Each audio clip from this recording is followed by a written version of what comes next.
नमस्कार दोस्तों, आप सभी का हमारे YouTube चैनल पर स्वागत है।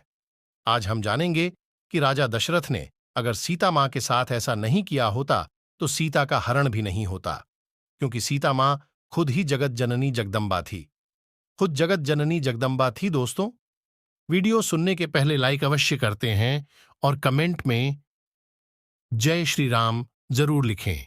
वीडियो पूरा देख। रामायण में बताया गया है कि माता सीता का रावण ने हरण कर लिया था, जिसके बाद प्रभु श्री राम ने रावण का वध करके माता सीता को वहां से मुक्त कराया था। लेकिन क्या आप जानते हैं कि वास्तव में माता सीता स्वयं शक्ति स्वरूपा थीं? यदि माता सीता चाहतीं तो स्वयं ही रावण को भस्म कर सकती थीं। लेकिन लोगों के समक्ष उन्होंने आदर्श उदाहरण प्रस्तुत करने के लिए ऐसा नहीं किया। हम आपको बताएंगे माता सीता की शक्ति का वो किस्सा जिसने राजा दशरथ को भी हैरान कर दिया था, और वे समझ गए थे कि माता सीता स्वयं जगत जननी का स्वरूप हैं।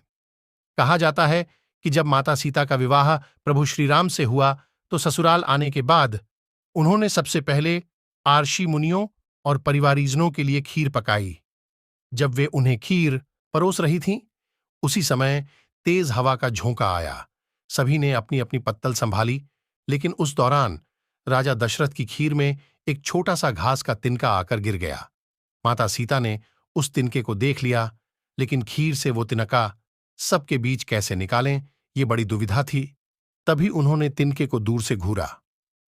माता सीता की दृष्टि से ही वो तिनका राख बन गया। सीता जी को लगा कि उनका ये चमत्कार किसी ने नहीं देखा, लेकिन राजा दशरथ ने ये सब देख लिया था और वो समझ गए थे कि माता सीता कोई माता सीता को बुलाकर लिया वचन।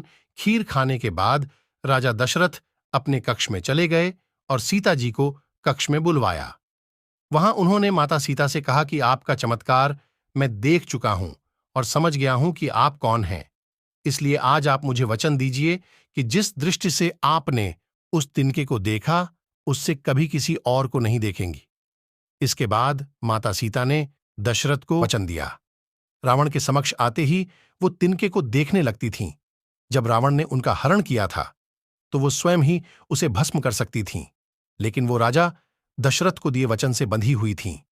इसलिए जब रावण उनके नजदीक आने का प्रयास करता था या उन्हें धमकाता था तो वो उसे कुछ नहीं करती, बस हाथ में तिनका उठाकर घूरने लगती थीं और उसके प्रति अपने क्रोध को शांत करती थी। अगर उसे दिन के कोना उठाते हैं तो उसी क्षण रावण को भस्म कर देती।